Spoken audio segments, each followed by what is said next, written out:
Welcome back to the channel. In today's video we are taking a look at the winners of the Actor Awards. Now, I don't know how I seem to do this. Every Sunday whenever there's a awards precursor, I always have something scheduled, and so I'm like out for like half of it, and then, know I'm gonna miss some of it, and so I decided to do the same thing, kind of just wait until the end of the day, didn't look at anything, and I'm really excited to look at these. I think there's only 6 categories, right? So hopefully be a pretty quick video. The thing here is with the SAG is there's one of two outcomes here, where this is going to shore up everything and make it so we kind of know what's going on at the Oscars ceremony in 2 weeks from today, or it's going to do the opposite, where it's just going to throw everything into even more chaos. And I don't know exactly what to expect. I did make my predictions on the Award Expert app a couple days ago, and again, luckily it's only 6 categories, so I remember all of my picks, so we'll be able to see if what I predicted. I think I kind of did lean a little bit more to predicting things being shored up a little bit. So yeah, let's get into this. Let's see. So I'm on the actor website. It looks like there's a couple different tabs. There's all film, television, and stunts. So we'll start with stunts, and then scroll to the bottom. Okay, so for stunts, it starts with The Last of Us one for television. We're just going to do the film here. So stunt ensemble in a motion picture. Mission Impossible, I think, is pretty much the only option here. It's going to win. And Mission Impossible: The Final Reckoning. Really does kind of suck that they finally decided to do a stunt category at the Oscars, and it's going to be after the Mission Impossible franchise is in theory done. I wouldn't be shocked if they do bring back a couple, another film or two, and then they can get their Oscar that way. Alright, so let's go to film, and then not look, scroll to the bottom. Okay, so all the way at the bottom, first category coming up is male actor in a supporting role. So this is where I went with Sean Penn, because again, that's who I was predicting at every precursor up until BAFTA, when I finally kind of gave up hope that it wasn't happening, and then he won at BAFTA. And so I think this is where you're going to see a little bit of the rhythm or the momentum here of, I'm going to pick a couple of the BAFTA winners to repeat at SAG or at the Actor Awards, and so that's where I'm going to go with Sean Penn for male actor in a supporting role, and it is Sean Penn. So he won over Paul Mescal, Jacob Elordi, Benicio del Toro, and Miles Caton. So I think this pretty much all but shores up probably Sean Penn as your Oscar winner. To have the BAFTA SAG combo is astronomical compared to Jacob Elordi, who's just going to have Critics' Choice, and Stellan, who's just going to have the Globe, and Benicio, who has all of the state critics and stuff. None of that is comparing to Sean Penn's package, so he's gonna win the Oscar. So I assume the next category, before I scroll up too far, I'm assuming it's going to be supporting actress. Yep, female actor in a supporting role. And this is the other category that I think Teyana Taylor was still the heavy frontrunner on Award Expert. I went with Wunmi Mosaku. I think I was just kind of going off of where I felt like Sinners is going to get an acting prize here at SAG, and it just feels like this is where it makes sense. And then again, I'm just kind of copying the BAFTA. Like, it seems so crazy that Penn and Mosaku won at BAFTA, but then if they also then both win SAG, then it also makes sense when they go on to win the Oscar, and you kind of look back and you're like, oh yeah, obviously they kind of dominated. They just didn't happen to win the first couple. So I went with Wunmi Mosaku. I did see a lot of people going Amy Madigan, and it does kind of make sense for being the experienced actress in the category, the most experienced. It does kind of make sense, the narrative, but I feel like we've kind of shifted past Amy Madigan since, because she hasn't won since Critics' Choice. I guess, she was winning all of the state stuff like Benicio del Toro was, but she hasn't won since Critics, so I kind of moved past. And so for me, it was between Wunmi Mosaku and Teyana Taylor, and I went with Wunmi, so let's check. And it is Amy Madigan.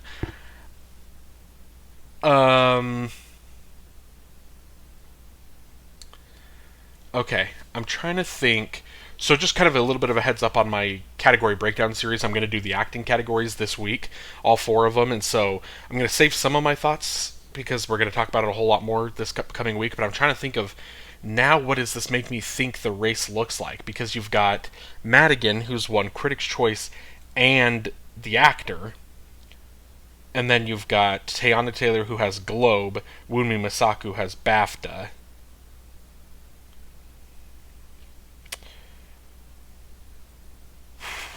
Whoa.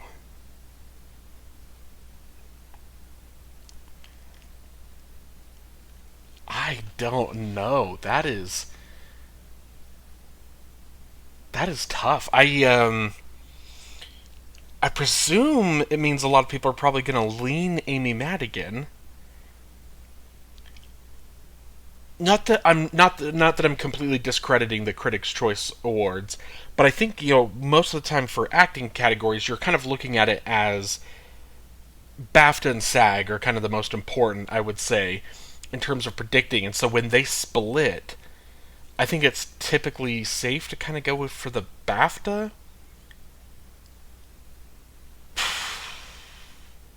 But then again, you do get moments like Michelle Yeoh a couple years ago. I mean, that specific year, everyone that won SAG that didn't win at BAFTA, they all repeated at the Oscar. Yeah, I'm gonna have to ponder that. I think that is really tight between Woonmi and Amy, and then I still just can't discard Teyana Taylor. She's definitely still in that race, so that's crazy. Let's scroll up a little bit. We've got male actor in a leading role up next. This I still feel pretty comfortable in being Timothy Chalamet. Wagner Moura obviously isn't eligible here. This is the chance where if Leonardo DiCaprio is finally going to win something and kind of state his case that he's in this race. Obviously, this is the last chance before the Oscar, so there's a slight chance for Leo, but I just think it's pretty easily Timothy Chalamet. And let's see, it is Michael B. Jordan.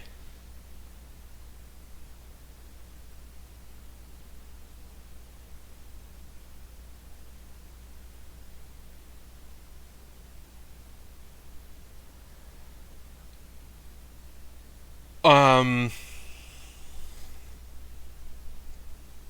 Okay. Okay. Let me process this. Okay, so I just said with Wumi Masaku that I felt like Sinners was gonna get something besides just overall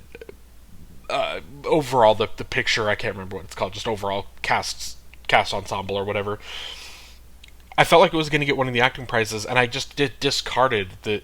I did not think that Michael B. Jordan had any shot. I thought that this was maybe not even wrapped up for Tim. Oh my! What does this mean for Chalamet? Okay, sorry, my brain is going crazy right now. So that means we had Timothy Chalamet has only won the Critics' Choice and the Globe.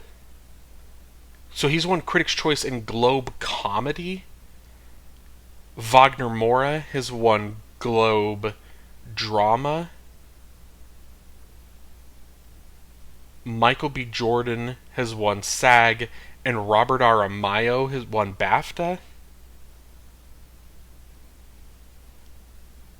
So, I mean, obviously the BAFTA tells us nothing because is Michael B. Jordan the front runner? Losing both. When's the last time? So yeah, this is maybe I'll research this or I would say I'll research it. I'll look up who's already done the research. Someone's already done it. When's the last time someone has won a major acting Oscar without winning BAFTA or SAG? Like that can't be common at all.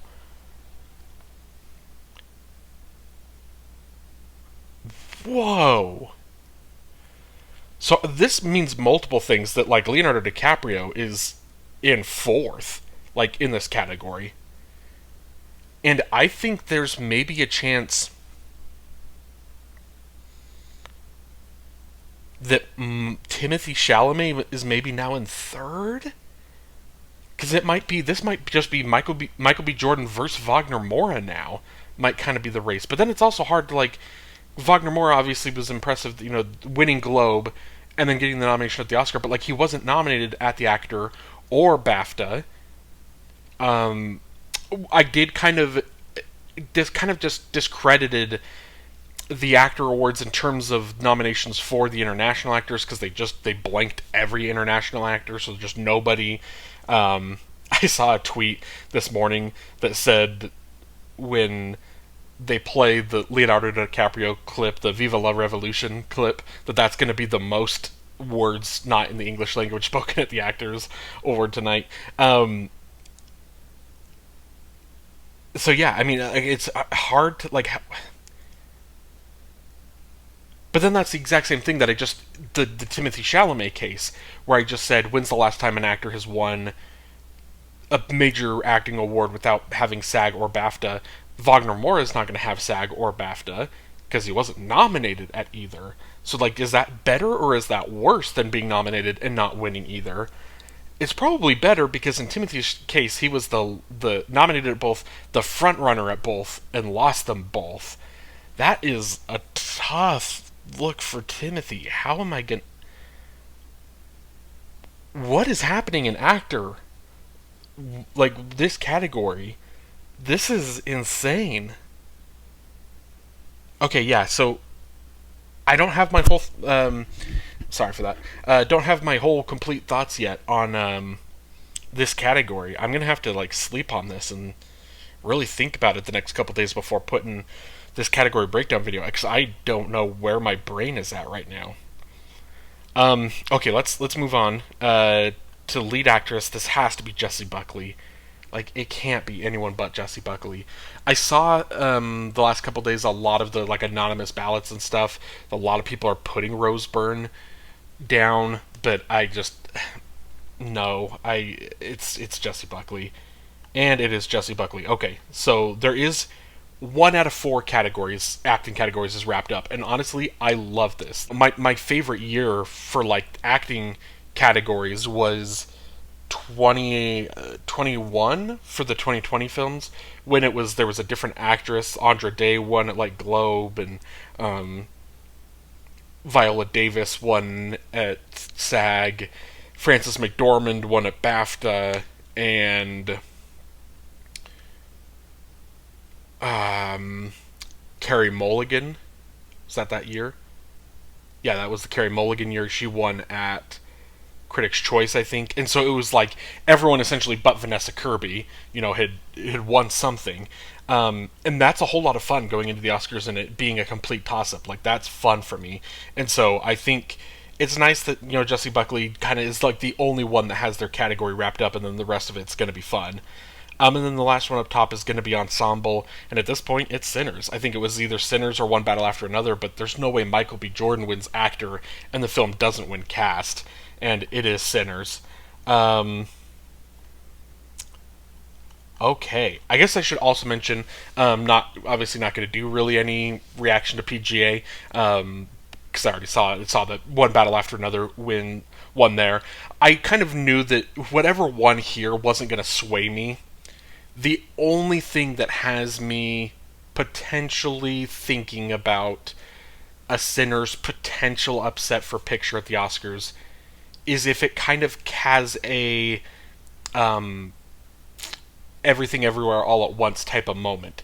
If Wunmi Masaku wins supporting actress and Michael B. Jordan wins actor, I don't think Coogler is going to win director. I think Paul Thomas Anderson has that pretty locked up. But like, let's say it's going to win score. Let's say it randomly wins song. If it wins one of like the costumes, or like it takes one of the Frankenstein awards away from it. Let's say it wins casting. Let's say it comes away with like